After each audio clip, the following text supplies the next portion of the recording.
hasilnya dari istihad Maulana Sa'ad ini adalah apa? Perpecahan, ikhtilaf. Dan hasil daripada istihad Maulana Sa'adnya apa? Pemukulan, pembunuhan, pengusiran, keras hati, tidak beradab kepada ulama. Itu hasilnya di depan mata kita. Diam dia. Benar juga. Ya, itu kan nyata, betul tidak hadirin? Nyata. Yang terjadi adalah ini semua, pemukulan, pengusiran, makian, kata-kata kotor, ya, tidak adab. Masa bayangkan, Muazzaz menyampaikan bayan subuh. Tertib harus begini, tertib harus begini, tertib harus begini. Tidak perlu ikut pada 3 hadraji, gini. Maghribnya, mulai Yakub bayan. Mulai Yakub ini gurunya Maulana Sa'ad dan gurunya Maulana Harun, ayahnya Maulana Sa'ad.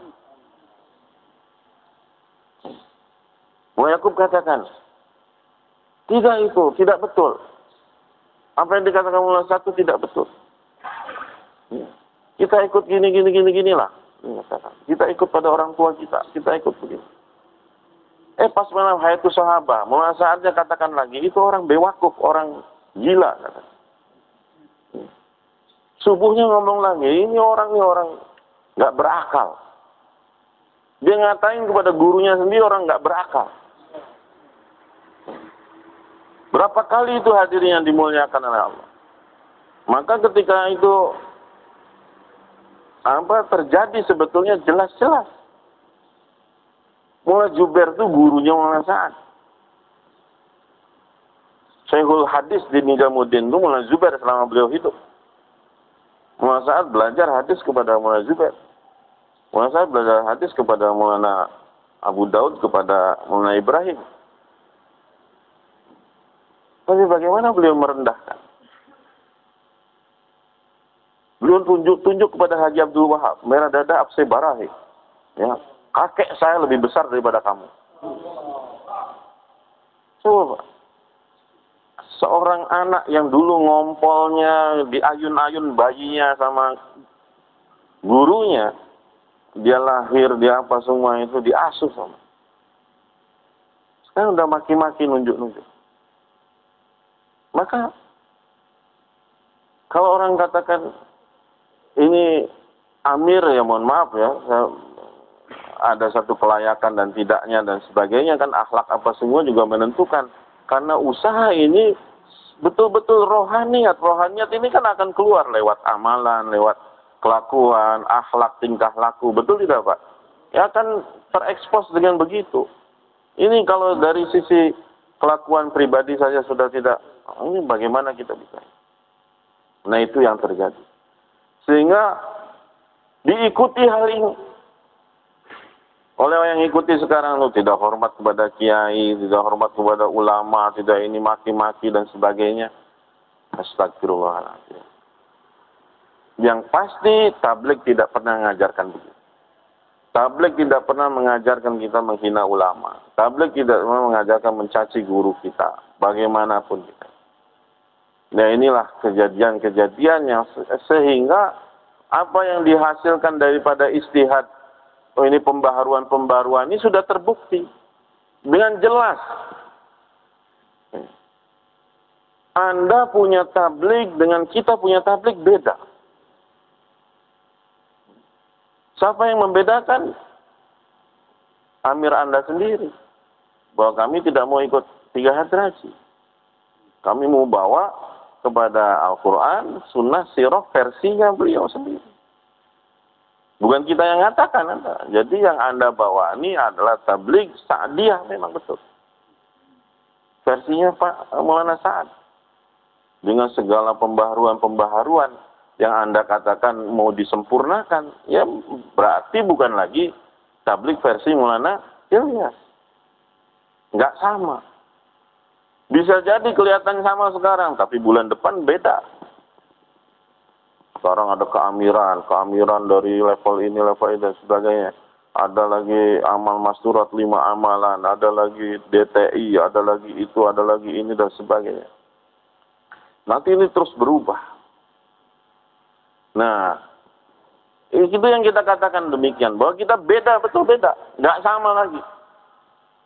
Maksud sudah lain, tujuan sudah lain, gaya sudah lain, cara sudah lain, ya, asasnya sudah lain, pendiriannya sudah lain semua, sudah beda. Mohon maaf, saya katakan. Nah, sekarang kalau kita mau, ini kita sama-sama dakwah dan sebagainya, kita ini mau dengan dakwah ini sarana islah untuk diri kita, supaya kita lebih baik. Kita ini mau ke Jakarta tadi, kita baru sampai Surabaya nih. Kita baru sampai Surabaya, kita pengen sampai ke Jakarta betul. Lalu kita serahkan diri kita pada islah orang yang tidak betul-betul dipercaya, yang diangkat oleh umat. Kalau masalah keamiran dengan berbagai macam versi sah atau tidaknya dan sebagainya, ulama-ulama kita lebih paham. Lebih paham. Masyaikh-masyaikh kita tuh teknis bagaimana pemilihan amir, mereka lebih paham. Kita ini ngerti apa. Mereka yang menjalani saksi hidup, mereka ada semua. Mereka yang duduk dalam musyawarah itu ada semua. Pertimbangan-pertimbangan apa orang itu dipilih jadi amir, mereka lebih paham daripada kita. Layak atau tidak. Seandainya memang layak, pasti mereka akan memilih. Bukan masalah ini iri, dengki, dan sebagainya, insya Allah tidak ada. Apalagi kalau dikatakan, di belakang ini ada Yahudi, benar ada Yahudi. Kita tidak tutup-tutupi, betul ada Yahudi. Tapi di pihak mana yang ada Yahudinya, gitu kan. Ini ada intelijen yang bermain, ya memang semua ada intelijen. Bukan saja di tabligh, ya. Di FPI ada, di NU ada, di Muhammadiyah, semua ada intelijen. Karena itu sudah menjadi satu kelumrahan dalam satu negara untuk kehati-hatian. Ya, semua pergerakan agama ini pasti akan diawasi. Dan mereka terlibat. Banyak intelijen yang akhirnya masuk tabligh, banyak kan? Yang tadinya mau nyelidiki, yang tadinya mau ini, akhirnya 4 bulan juga. Ya. Banyak. Saya katakan banyak. Tapi yang bermain di sini, kalau kita syuro ini, dengan berbagai macam orang, ada beberapa syuro yang dipilih, lebih aman. Orang goda sini, masih ada yang lain. Orang digoda sini, masih ada yang lain. Tapi kalau sendiri amir, ya bisa diseret sana, bisa diseret sini. Kan begitu, Pak. Bisa dipengaruhi sana, bisa dipengaruhi sini. Kalau Yahudi bermain di sini, betul memang Yahudi bermain. Karena memang mereka nggak akan diam. Musuh kita itu walantardo. Ya, mereka akan topi pola pikir yang dibawa. Cara gaya mereka inilah diterapkan dalam usaha dakwah. Nah, hadirin yang dimuliakan oleh Allah. Lalu bagaimana sebenarnya?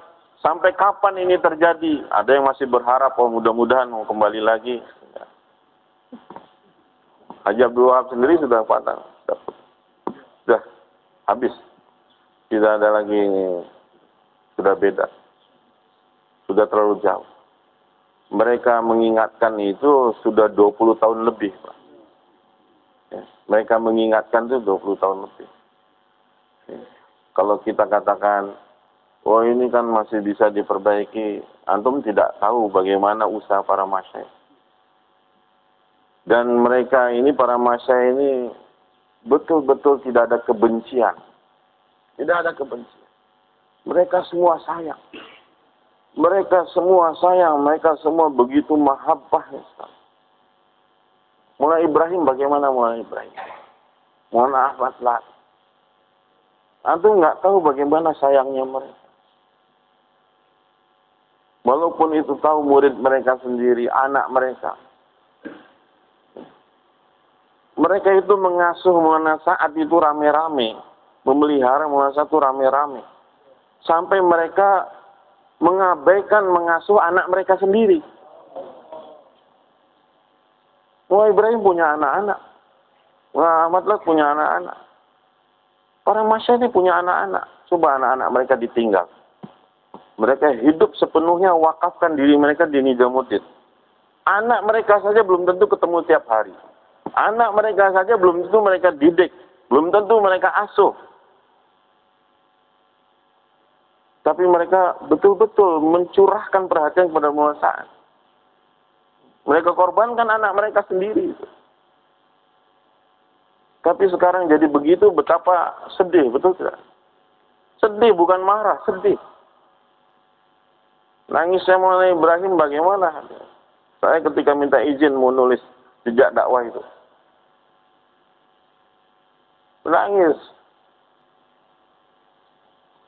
Tapi diungkap. Nah, gimana ini? Saya harus tulis. Karena memang keadaannya di Sumatera sudah final. Sudah final. Ini tuh sudah bukan oh ini baru-baru ini mau tidak, memang sudah final. Memang sudah, kita tahunya meledaknya saja. Waktu masang bomnya kita nggak tahu. Ya, ini tapi karena sudah dengan segala cara dibujuk, diingatkan.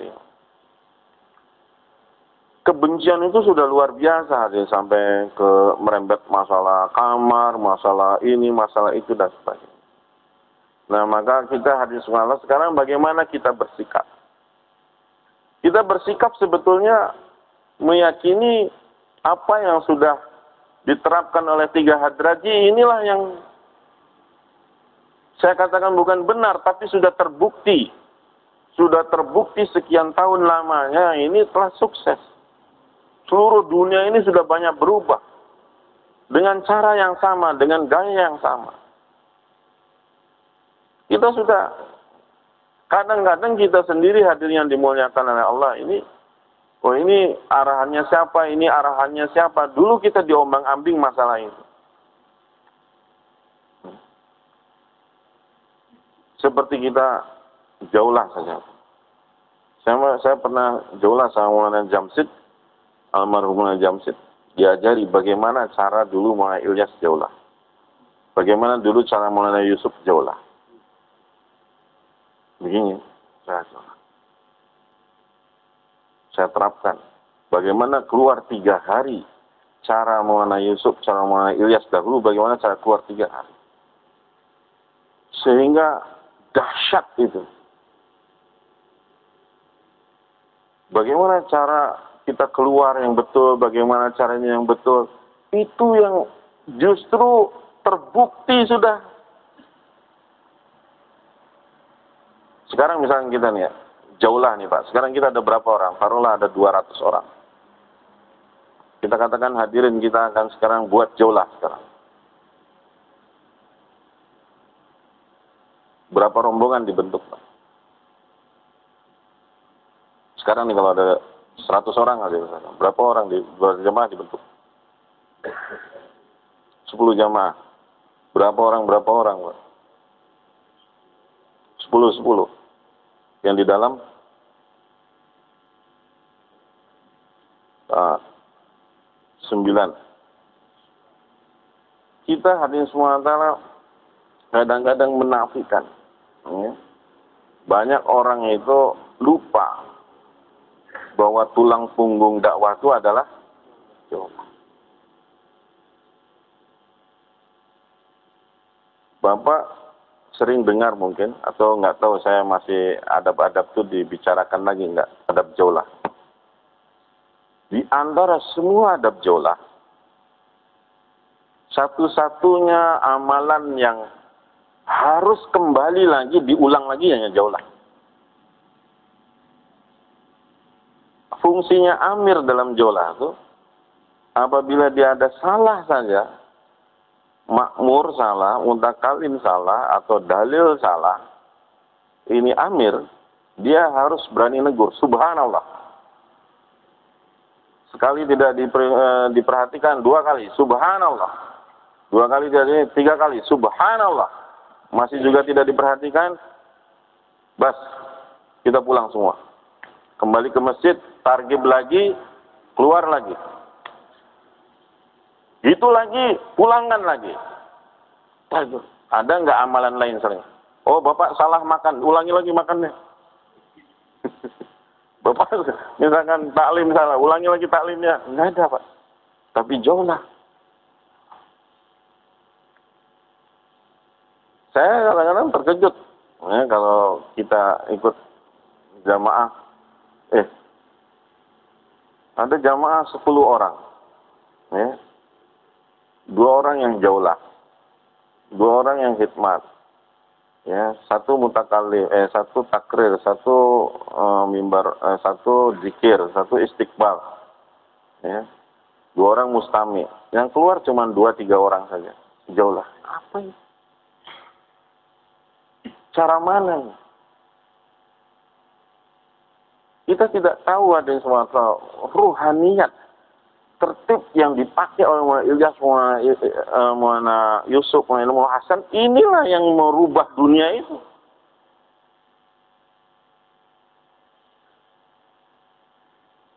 Saya jolah sama Maulana Jamsid di Rewin. Kemudian kita semua pada saat itu pulang dolah itu betul-betul leher ini sakit karena semuanya tunduk pandangan, kayak robot dikunci leher kita, sudah begini terus sepanjang jalan tuh, nggak ada noleh sana, nggak ada noleh sini, nggak ada itu, segini saja. Naik sedikit, subhanallah, ini lah. Naik lagi sedikit, subhanallah. Lihat gini, subhanallah. Gitu. Tertibnya begitu. Kamu ini pulang. Main-main jauh lah, pulang. Akhirnya kita diluruskan betul. Ini tulang punggung. Kalau ini tulang punggung, bisa tegak semua kan Pak? Tapi kalau tulang punggungnya nggak benar ya sudah, tali amalan lain nggak ada ruhnya, nggak bisa tegak. Keluar 3 hari. Di sini ada keluar 3 hari jalan kaki. Coba Pak. Di saya di Cirebon nih keluar 3 hari itu jalan kaki. Bapak akan dapatkan cash, jamaah cash. Keluar 3 hari. Jalan kaki. Radius 2 kilo, 3 kilo, kita keluar jalan kaki. Satu kampung akan lihat kita. Satu kampung akan lihat kita. Pak Haris, bawa ini, bawa kasur. Kemana nih? Ribut sama istri nih. Tapi itu ruhaniyat itu. Itu ruhaniyat. Kita udah 3 bulan nih di Cirebon sendiri, yang gairahkan. Keluar 3 hari jalan kaki dan semuanya cash. Datang saja sudah cash. Bagaimana cara musyawarah yang betul, bagaimana cara taklim yang betul, bagaimana yang ikut betul arahan. Lihat saja. Karena cara itulah yang sudah merubah dunia. Itu terbukti, nggak usah kita neko-neko mau cara-cara yang lain. Itu. Bagaimana mutakalim, bagaimana ini, bagaimana itu, dan sebagainya. Itu orang kalau keluar 3 hari dengan jalan kaki saja, Masya Allah. Orang kampung lihat. Dan itu ruhaniyat. Itu ruhaniyat terpancar itu. Beda.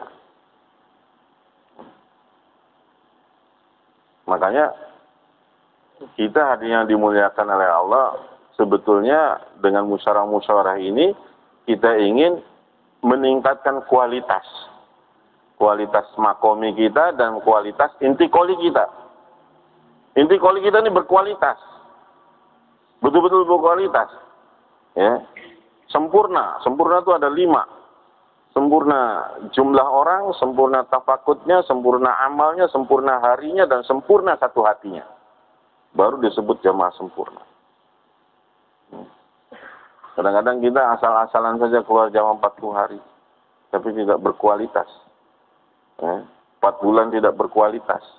Akhirnya ya jadinya begitu. Pulang-pulang lagi jadi preman lagi kan. Balik lagi jadi preman, balik lagi jadi ini, jadi itu. Hanya rubah casingnya saja Pak. Coba kita lihat bagaimana jamaah Maulana Ilmul Hasan ketika pergi ke Saudi. jamaah ketika di padang Afrika, di padang pasir Afrika, jamaah-jamaah ini, mereka dengan amal, dengan keyakinan, dengan ini yang betul, dengan mujahadah yang betul, pengorbanan yang betul, musyawarah yang betul, tawajuh yang betul. Ini yang akan menghasilkan perubahan-perubahan. Bukan kita mau rubah inovasi dari tertib yang lama juga. Asal kita betul, tawajuh kita betul, hati kita betul, itu sudah merubah. Nggak perlu kita ganti caranya. Oh, ini nggak efektif. Oh, ini kurang. Itu sudah terbukti. Bayangkan hadirin, belahan-belahan dunia mana sekarang yang tidak berubah dengan 3 hadrat. Ya. Bukan masalah harus rubah gini, tapi mereka memang punya nuraniat, rohaniat yang luar biasa. Ya. Terbuka negeri-negeri, keberanian mereka, ini mereka. Nah, kita lihat yang sekarang ini rata-rata kita banyak yang berjalan di tempat, ya, itu saja. Kadang-kadang ya dari sisi masturot, dari sisi pelajar, dari sisi Rijal. Makanya markas ini kita perlu mendampingi terus. Ya. Kita belajar bagaimana sih sebetulnya kerja yang ini. Banyak hadirin yang semata yang insya Allah mudah-mudahan di kesempatan yang lain kita bisa belajar lagi. Ya. Taklim bagaimana, kemudian khidmat tuh bagaimana, kita khidmat tuh bagaimana. Jadi orang-orang dahulu mereka dengan 5 amal, dengan intikal 5 komi ini sebetulnya sudah diseleksi, sudah diolah, sudah di ini yang sudah hasil finalnya itu yang apa yang sekarang kita ketahui ini apa. Nah, cuman kita tidak menyertai dalam 5 amal, dalam semua pergerakan kita intikal 5 komi ini dengan rohaniat yang bagus. Dengan pemahaman yang benar, bagaimana cara mengerjakannya yang benar. Ya. Ada orang taklim untuk diri sendiri. Jamaah di sini banyak, tapi taklim untuk diri sendiri. Artinya dia sendiri yang paham. Orang lain paham nggak paham, dia nggak masa bodoh. Nah, ini salah juga. Nah, kemudian itu sikap kita, Pak. Kita yakin saja, insya Allah dengan amalan 3 hadrati ini, ya, kita jika bergerak sudah cukup sudah. Ya, tidak perlu ada tambah-tambah penyempurnaan. Dan ini sudah sempurna sudah. Tapi kita juga yakin bahwa kita inilah alif bata saja, ya, bukan segalanya. Ini alif bata. Kemudian hadirin yang dimuliakan oleh Allah, bagaimana kita dengan yang lain apabila mereka bertanya, kita sampaikan. Kita sampaikan saja. Ya. Ini yang terjadi begini. Sudah lain. Ya. Mungkin mereka marah, mungkin ya, yang penting kita jangan terpancing. Yang penting kita jangan terpancing. Dan ujian ini hadirin SWT tidak selesai sampai sekarang. Masih terus ada ujian-ujian selanjutnya. Sampai di zaman Imam Mahdi. Imam Mahdi nih, Pak. Sudah lewati beberapa tahap dengan ujian, sampailah jadi tentaranya Imam Mahdi.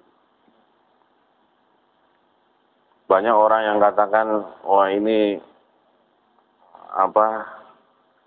Syuaib bin Soleh ini, ya, Soleh bin Syuaib ini, yang pemuda Bani Tamim ini mulai saat dah. Katanya, antum tahu nggak ini pemuda Bani Tamim tuh bagaimana rupanya, bagaimana fisiknya, bagaimana kebiasaannya. Saya bilang sama sekali nggak cocok sama saya. Ya. Tadinya mereka katakan beliau itu Imam Mahdi. Maulana Mustaqim pernah bayan bahwa Imam Mahdi akan muncul dari Nijamuddin. Imam Mahdi akan muncul dari Nijamuddin. Ini yang banyak kata-kata yang Masya Allah lah. Makanya seperti yang saya tulis dalam buku, ya, ucapan-ucapan mereka itu sampai menghujat Allah, bahwa Allah tidak berkuasa mutlak atas hidayah. Aneh kan, Pak? Ya, dihujat juga Nabi. bahwa Nabi SAW itu nikah dengan ummahatul mukminin itu dalam keadaan sederhana. Ya sederhana saja, makanan, walimahnya sederhana. Tapi ketika dengan Zainab, justru dengan mewah karena menyembelih kambing. Sehingga Allah murka dan Allah menyakiti kepada Nabi SAW. Itu kata-kata itu, kata-kata Allah murka dan menyakiti Nabi SAW itu diucapkan oleh Muhammad dengan betul-betul berkali-kali. Kalau Bapak yang sampai ketika itu orang-orang yang hikmat terjemah ketika itu pada lari semua. Sampai Profesor Jamaluddin nyari, kenapa kamu pada nggak mau terjemah? Ya, terjemah bayarnya mulai saat mereka nggak mau mengungkapkan. Tapi karena mereka tahu ini nih nggak betul nih bayannya. Saat itu Pak, ya dari 2016 itu sudah mulai itu. Orang-orang yang mutarjem pun sudah merasakan bahwa ketika itu bayan-bayan itu sudah banyak menghujat sahabat, dihujat, ya. Sampai yang terakhir ini, yang kemarin istimewa di Karnataka ya.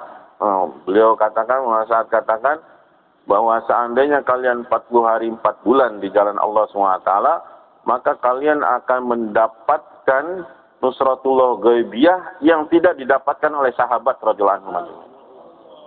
Aneh apa kita ini? Kita yang seolah melebihi sahabat. Ya. Kalian akan mendapatkan nusratullah ghaibiyah yang tidak didapatkan oleh para sahabat radhiyallahu anhum.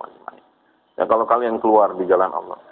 Maka kata-kata ini, ucapan-ucapan ini menjadi satu acuan bagi Deoban dan seluruh ulama untuk memfatwakan, yang memutuskan bahwa apa yang dikatakan oleh Maulana Sa'di adalah sesat, yang tidak betul. Dan itu audionya, rekamannya itu banyak, bukan satu, ribuan rekaman di Sumatera. Dan karena terus berlanjut, masalahnya ini terus berlanjut. Setiap bayan ada lagi ungkapan-ungkapan yang nyeleneh lah, kalau kita katakan ini nggak bagus begitu. Nah hadirin yang dimuliakan oleh Allah, kita berhati-hati dalam hal ini, karena kita dalam dakwah ini dipatok istilahnya hanya 6 sifat, ya, supaya kita ini aman. Dan dalam sejarah tidak pernah bayan-bayan kita ini diprotes oleh alim ulama ya. Secara umum mereka menerima, karena pembicaraan kita hanya iman, amal, begitulah. Ya, kita tidak ada menghujat ini, jangankan menghujat para anbiya, menghujat sahabat, atau menghujat Allah SWT. Kita menghujat sesama pekerja dakwah, menghujat organisasi-organisasi lain saja dilarang kita. Betul tidak? Kita tidak boleh menghujat, kita tidak boleh membandingkan. Kita menganggap bahwa semua itu juga adalah usaha agama. Maka hadirin semua ini sudah keluar daripada jalur tabligh, ya, ucapan-ucapannya menghujat ini. Ada yang mengatakan bahwa beliau ini adalah waliullah dan sebagainya lah, sehingga ucapan-ucapannya memang nyeleneh. Saya bilang ya Maulana Ilyas lebih wali lagi, Maulana Yusuf lebih wali lagi, Maulana Zakaria lebih wali lagi. Nah, berkenaan dengan tadi hari kiamat yang saya katakan, orang sudah terpilih jadi tentaranya Imam Mahdi. Sudah melewati ujian-ujian yang besar. Mulai Umar Palampuri itu katakan bahwa inilah usaha dakwah di akhir zaman. Ya, insya Allah hadirin yang dimuliakan oleh Allah, usaha dakwah ini, tabligh ini, jamaah tabligh sudah bubar, sudah tidak ada. Yang hanya ada adalah amalan tabligh itu sendiri, amalan dakwah itu sendiri. Karena dalam hadis-hadis Rasulullah SAW menceritakan tentang keadaan akhir zaman. Nah, keadaan akhir zaman itu ketika Imam Mahdi datang, ketika itu tidak ada imam. Umat Islam itu tidak ada imam. Tidak ada pemimpin. Tidak ada pemimpin, baik dari NU, Muhammadiyah, dari Persis, dari Tabligh, dari Hizbut Tahrir, dari apa, tidak ada pemimpin. Tapi kondisinya itu keadaan kaum muslimin butuh pemimpin.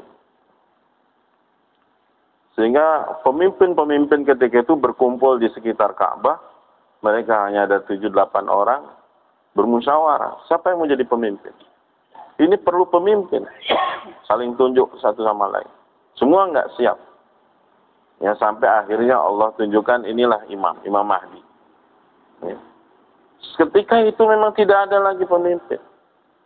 Baik secara agama, baik secara duniawi politik, dari RT sampai PBB itu sudah tidak ada lagi, Pak. Tidak ada lagi. Umat Islam dalam keadaan kacau balau, dalam keadaan. Begitu juga ketika Dajjal datang. Ketika Dajjal datang ini tidak mungkin sekarang. Imam Mahdi tidak mungkin sekarang karena sekarang masih ada pemimpin. Ya, NU masih ada pemimpinnya. Muhammadiyah masih ada pemimpinnya, anggota organisasi-organisasi lain masih ada pemimpinnya. Tidak mungkin Imam Mahdi datang sekarang. Begitu juga tidak mungkin Dajjal datang sekarang. Karena apa? Pintu dunia masih terbuka semua. Ya. Pabrik-pabrik masih ada, sawah-sawah masih ada, ya, nelayan-nelayan masih bisa cari uang, cari ikan dan sebagainya. Kapan Dajjal akan datang? Yaitu ketika pintu dunia semua sudah tertutup. Dari langit tidak turun sedikit pun, dari bumi tidak keluar sedikit pun. Betul-betul tidak ada lagi sebab kehidupan bagi manusia. Sudah tidak ada lagi. Sehingga ketika itu seluruh manusia berhajat kepada Dajjal. Seluruh manusia berhajat kepada Dajjal. Orang beriman, orang kafir, orang musyrik, laki-laki, perempuan, ulama, orang awam, semua masyai-masyai, semua berhajat kepada Dajjal. Karena apa? Satu-satunya makhluk yang diizinkan oleh Allah untuk memberi asbab dunia hanya Dajjal. Di tangan Dajjal itulah hanya satu-satunya. Dajjal yang bisa ini kan sawah, tumbuh, air mengalir, hujan turun, hujan, hanya Dajjal saja. Ketika itu tidak ada satupun yang bisa tumbuh, tidak ada satu tetes pun air yang menetes. Semua butuh Dajjal. Maka dikatakan tidak ada kemusyrikan yang paling dahsyat yang terjadi yang melebihi hari itu. Kalau kita sekarang lihat orang nyembah kuburan, orang nyembah keris, orang nyembah itu nggak ada apa-apanya, Pak. Orang nyembah berhala hari itu nggak ada apa-apanya, Pak. Tapi ketika Dajjal muncul, orang semua berbondong-bondong membaiat dia. Maka kata Maulana Umar Palankuri, satu-satunya usaha yang dibutuhkan di akhir zaman, usaha atas iman. Karena ketika itu yang hafiz nggak laku. Yang alim, yang ahli fikih apa nggak laku. Kalau imannya tidak kuat saat itu. Semua akan berbondong-bondong pada Dajjal. Siapa yang bisa bertahan? Di Palu kemarin saja, di Lombok kemarin saja terjadi tsunami, mereka tidak dapat bantuan, mereka merampok. Betul nggak, Pak? Nggak tahan.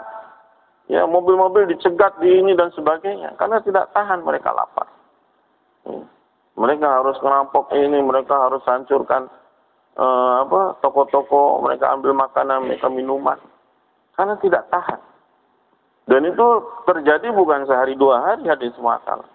Kelaparan itu melanda, sehingga memang tidak ada asbab duniawi ketika itu kecuali di tangan Dajjal. Orang berbaiat berbondong-bondong. Perempuan-perempuan kita apalagi berbondong, mereka lari, nggak peduli suami, nggak peduli hati. Dan Dajjal akan keliling seluruh dunia. Makanya kondisi itu adalah kondisi yang tidak bisa kita bayangkan sekarang. Ya, kita tidak bisa bayangkan.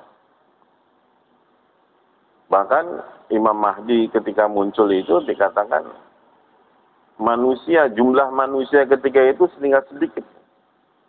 Sangat-sangat sedikit jumlah manusia. Ya, yang haji aja ketika itu 313 yang pergi haji. Kita sekarang masih jutaan. Lalu apa penyebabnya? Itu apa bisa terjadi? Bagaimana bisa terjadi kok pemimpin semua tidak ada? Ya, kemudian asbab dunia pun sudah tidak ada. Satu saja penyebabnya adalah bencana. Karena bencana. Bencana ini akan luar biasa, entah bintang yang jatuh, entah komet yang nubruk kita, entah gempa yang berterusan dan sebagainya. Ya, itu akan terjadi, tapi belum kiamat. Ya. Dan saya yakin bahwa Indonesia ini habis. Tinggal nama. Banyak negeri-negeri yang tinggal nama saja. Maka akhirnya muncul negeri-negeri akhir zaman. Bapak baca buku, ada negeri-negeri akhir zaman. Yang semua negeri itu, Eropa sudah jelas. Itu Eropa itu tenggelam tuh Pak. Ya. Kita juga tenggelam. Indonesia. Ada tinggal beberapa negeri. Sehingga otomatis tadinya dimuliakan oleh Allah, manusia berkurang banyak ketika itu. Semua hilang. Negeri-negeri hilang. Semua hilang. Tapi kehidupan masih ada. Kehidupan masih ada. Tinggal yang tersisa orang beriman dan orang yang tidak beriman. Saat itulah Dajjal datang. Dia meminta kita untuk menyembah dia. Mengakui dia sebagai Tuhan. Dan Allah izinkan. Satu-satunya yang pegang ketika itu dunia di tangan Dajjal. Ini adalah yang paling logis, ya, yang menciptakan bagaimana keadaan, menggambarkan keadaan ketika itu. Orang-orang Muslim, orang-orang mukmin ketika itu panik. Mereka yang tidak ada iman terus langsung baiat kepada Dajjal. Karena itulah sumber kehidupan mereka sekarang ada di tangan Dajjal. Maka kata Nabi, jangan ingin ketemu dengan Dajjal, walaupun kamu merasa kuat iman. Karena saat itu memang bukan masalah kita iman kuat atau tidak, godaannya, kondisinya itu bagaimana. Ya ibarat sekarang kita lagi lapar-laparnya, disuguhkan satu roti yang sudah hampir busuk aja, mungkin kita akan makan karena lapar. Tapi kalau lagi kenyang, walaupun ada kambing guling apa ya kita nggak suka, betul tidak? Ya orang sekarang Dajjal nggak laku, Imam Mahdi nggak laku, soalnya masih ada semua. Tapi ketika saat itu memang kondisinya sangat-sangat kita memang membutuhkan. Nah bencana itu akan datang. Makanya yang paling tahu hal ini siapa? NASA. Yang paling tahu kan? Mereka yang tahu prediksi dengan ini dan disembunyikan daripada kita. Kapan ini akan ini, kapan ini akan ini dan sebagainya. Itu akan terjadi. Kemudian apabila itu terjadi habis semua, termasuk usaha dakwah juga. Ya, nama Jamaah Tabligh itu sendiri sudah tidak ada, tapi amalannya inilah yang akan tersisa kata Muhammad Umar Palankuri. Amalan inilah yang akan tersisa. Ketika itulah kenapa nafi isbat sangat dibutuhkan. Kita belajar menafikan makhluk ini, belajar menafikan Dajjal. Belajar menafikan semua yang ada. Belajar menafikan kecuali kepada Allah. Maka kenyangnya orang pada saat itu orang beriman hanya dengan tasbih, dengan takdis, dengan takbir kita banyak zikir pada Allah SWT. Maka saya katakan, kenapa tertib 3 hadraj ini ada zikir pagi, zikir petang? Beda Pak. Kalau Bapak sungguh-sungguh zikir pagi, zikir petang dengan perasaan, inilah makanan saya. Di akhir zaman inilah makanan saya. Subhanallah, alhamdulillah, Allah Akbar. Astagfirullah, salawat, betul-betul. Ya. Kalau kita rasakan itu, kita akan aman. Para masyayikh itu memelatih kita hal itu. Itulah makanan kita. Makanan pagi dan makanan petang kita, itulah makanan kita. Kita diarahkan ke sana.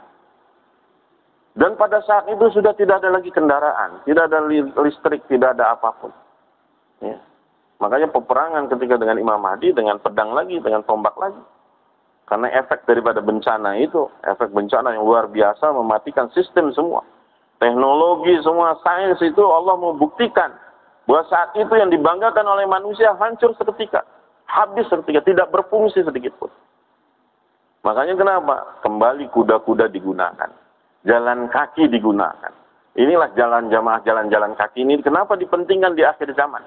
Mana ada organisasi sekarang, organisasi agama yang besar pun yang menganjurkan jalan kaki. Ada nggak Pak? Tidak. Usaha dakwah ini saja. Sampai kita mesti 3 hari jalan kaki. 4 bulan jalan kaki. Ya. Ini. Semua ini diarahkan kepada akhir zaman. Nafi isbat omongan kita supaya akhir zaman. Ya tasbih kita zikir pagi petang untuk akhir zaman. Jalan kaki untuk akhir zaman. Supaya kita ini betul-betul siap. Karena itu akan terjadi di zaman kita. Tidak ada lagi usaha yang paling berhubung dengan akhir zaman ini kecuali usaha ini. Mohon maaf Pak, bukan kita ini kan lemahkan usaha lain ya. Tapi inilah yang paling realistis ya. Paling logis untuk menyikapi akhir zaman. Nah bencana itu datang, hadirin yang dimuliakan tentu ada asbab. Ya. Allah SWT tidak mungkin menurunkan bencana tanpa sebab. Ya. Dalam Al-Quran semua sudah kita ini kan fa'ahlaknahum bizunubihim. Ya. Karena apa? Karena dosa. Karena dosa. Ini semua ini pasti turun karena dosa kita. Entah meteor, entah apa dan sebagainya. Sekarang ini hadirin semua telah BNPT apa namanya tuh? Yang badan meteorologi itu kan, sekarang sudah tidak bisa melacak lagi, ya, tidak bisa membaca lagi, ya seperti yang di Palu kejadian, di Banten kejadian, sudah tidak bisa membaca, ya, teknologi mereka ini bagaimana datangnya musibah, tsunami dan sebagainya.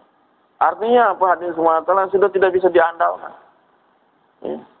Karena apa? Penyebabnya adalah dosa. Karena dosa. Nah pertanyaannya dosa apa? Kan begitu Pak. Dosa apa sih sekarang yang bikin marah Allah SWT sampai murkanya menghancurkan dunia ini sampai sehabis-habisnya. Tapi orang masih dibiarkan hidup, belum hari kiamat lagi. Dosa pembunuhan zaman Nabi Adam. LGBT zaman Nabi Lot. Ya, anak durhaka zaman Nabi Nuh. Cinta dunia Fir'aun, ya, Korun, cinta jabatan Korun, korupsi zaman Haman, ya, semua sudah ada.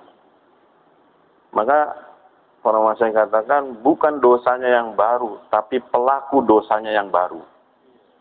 Kalau dulu dilakukan oleh orang-orang fasik, orang-orang mujrim, orang musyrik, orang kafir, tapi ini akhir zaman dilakukan oleh dai-dai Allah SWT. Dulu orang awam yang buat. Dulu ahli ibadah masih buat. Orang sholat, orang haji, tapi masih berjudi, masih. Terakhir ulama-ulama su, akhir zaman. Tapi yang paling parah ini adalah dai-dai akhir zaman. Pendosa-pendosa baru ini yang ngusir jamaah, yang mencaci maki ulama. Dulu orang-orang awam. Ya, betul. Ya. Yang menghujat, yang memfitnah, yang berbohong, yang berdusta. Ya, dulu orang-orang. Sekarang dai berani berbohong. Dai berani berfitnah. Dai berani mencaci ulama. Ini. Maka kalau saya katakan bisa jadi kalau Allah murka gara-gara kita ikhtilaf sekarang ini, hadirin. Malam ini datang bencana, udah besok kita harus makan dengan tasbih. Betul tidak? Kalau malam ini Allah marah. Kalau murka mereka makin menjadi-jadi, Allah tambah murka. Bisa jadi malam ini, bisa jadi minggu depan. Dan Allah tidak bisa dihalang-halangi kalau Allah mau turunkan bencana. Bukan satu perkara yang ini nanti jauh, tidak. Inilah sumbernya.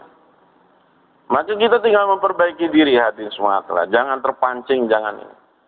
Ketika Imam Mahdi sudah muncul dengan tentaranya, itu pun hadir. Allah masih seleksi lagi. Sudah jadi tentara Imam Mahdi nih, Allah masih seleksi lagi. Peperangan saat itu Imam Mahdi yang dihadapi oleh Imam Mahdi dan tentaranya bukan main-main hadirin. Itu sudah mulai ujian-ujian yang luar biasa. Sampai akhirnya pasukan Imam Mahdi itu terbagi menjadi 3. Yang satu kelompok, mereka lihat kondisi peperangan di lapangan kayak begini, mereka tidak tahan. Akhirnya mereka pun berbalik, mereka lari. Inilah yang dikatakan mereka ini, taubatnya tidak diterima sampai hari kiamat pun tidak akan diterima. Seburuk-buruknya orang. Padahal sudah jadi tentaranya Imam Mahdi. Yang kedua, kelompok yang kedua, mereka yang terus berperang sampai mati syahid. Ini deh, sebaik-baik syuhada. Yang ketiganya, orang yang sukses menang bersama Imam Mahdi. Dapat mengalahkan pertempuran. Mereka lah yang akan nanti hidup di zaman keberkahan Imam Mahdi. Lihat Pak, sudah jadi tentara Imam Mahdi pun masih diseleksi lagi oleh Allah. Ada yang mereka lari bahkan daripada Imam Mahdi. Kita ini belum apa-apa ujian sekarang ini. Masih banyak lagi ujian yang akan kita terima. Maka kembali ke tadi. Tingkatkan kualitas. Intikoli kita, makomi kita. Jangan mau kita ini keluar hanya begitu saja. Saya setiap jamaah yang dikirim misalkan 40 hari, 4 bulan selalu saya datangi. Ya, saya datangi, saya muzakarah. Kalau ada sesuatu yang ini saya suruh pulang. Udah bubar, pulang. Kita tinggal 2 masjid lagi, 3 masjid, udah pulang. Udah rusak kali. Untuk apa diteruskan? Ya, untuk apa kita? Karena usaha dakwah ini ada sesuatu, bukan masalah menyelesaikan hari, tapi mau kita dapat sifat. Syarif, itu kan pernah keluar, Syarif. Syarif, nah, itu kan. Kita muzakarahkan banyak, itu apa semua. Cara kerja, cara ini dan sebagainya. Karena apa hadirin semua telah? Inilah yang nanti akan tersisa pada diri kita. Mungkin amir kita nggak ada nanti. Mungkin syuro kita nggak ada. Apa kita mau akan selesai dari usaha dakwah? Kan tidak. Inilah justru yang akan tersisa. Yang kita amalkan. Ya, mujahadah kita, nafi isbat kita, yakin kita, ini kita. Tapi selama ini masih ada syuro-syuro kita, orang tua kita manut, kita taat, kita sami'na wa ata'na. Karena itulah islah untuk diri kita. Insyaallah bersedia hadirin ini. Kita yakin bahwa dengan usaha dakwah inilah kita ini akan menjadi lebih baik lagi, menjadi lebih teruji, ya. Iman-iman kita ini akan terasahkan. Ya. Yang paling utama hadirin semua jangan pernah tinggalkan nisab. Ya, nisab-nisab kita, baik nisab harian, nisab mingguan, malam markas kita datang, kita itikaf, ya, bawa orang baru. Ya, jangan pernah taskil orang baru itu hadirin semua untuk pulang bawa itikaf. Banyaklah yang kita perlu muzakarahkan sebetulnya, ya. Bagaimana cara bawa itikaf, kemudian kita taskil orang baru, bawa orang baru keluar, bagaimana suasana yang harus kita adakan selama 3 hari, 40 hari, 4 bulan dengan jadwal-jadwal, program-program. Supaya apa hadirin semua pulang daripada 4 bulan 40 hari itu ada perubahan. Ya, ada perubahan dalam kualitas diri kita. Kita bisa tulis, apa sih yang berubah? Mungkin tiap tahun saya 40 hari. 40 hari, kedua, ketiga, keempat, ke-10, ke-11, ke-12. Tapi ada nggak perubahan? Perubahan. Alhamdulillah saya sudah selesai berhenti berbohong misalnya. Saya sudah tidak, ini mata sudah saya bisa jaga. Ya. Saya sudah tidak peduli sama pujian, cacian.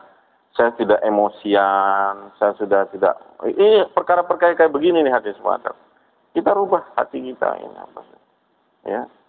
Saya sudah bertambah ingat mati dalam sehari, sudah setidaknya 2-3 kali saya ingat mati. Itu apa rohaniat, ya rohaniat. Ya.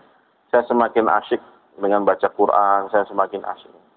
Jadi ketika kita ada perubahan-perubahan dalam diri, maka insya Allah semakin lama semakin kita merasa kurang. Makanya muhasabah yang sukses, yang betul itu apa hasilnya? Gimana Ustaz? Muhasabah yang betul itu adalah taubat merasa kurang. Kalau muhasabah merasa benar itu berarti salah. Kalau kita muhasabah kemudian merasa benar, berarti itu bukan muhasabah itu salah itu, Pak.